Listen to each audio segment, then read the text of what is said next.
Gurita bisnis Anang Ashanty, Ibu Sambung Aurel bakal buka 20 cabang baru serta klinik kecantikan. Penyanyi Ashanty akan buka cabang Lumiere dan klinik kecantikan. Diketahui, bisnis usaha Ashanty kini semakin berkembang sehingga membuka cabang Lumiere di sejumlah tempat.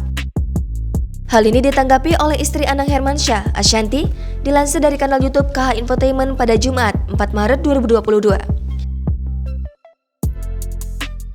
Ashanty mengatakan bahwa kini satu gedung yang di dalamnya ada 5 lantai untuk kantornya saja.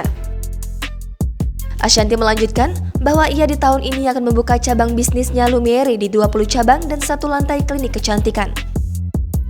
Ia melanjutkan bahwa dalam setiap membuka usahanya selalu diiringi dengan doa. Tahun ini, Ashanty diberkahi di dunia bisnis. Ashanty merasa bersyukur kini ada hasilnya.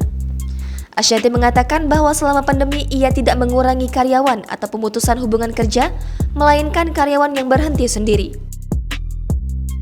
Ia merasa dengan seperti itu, usahanya dilancarkan dan rezekinya bertambah.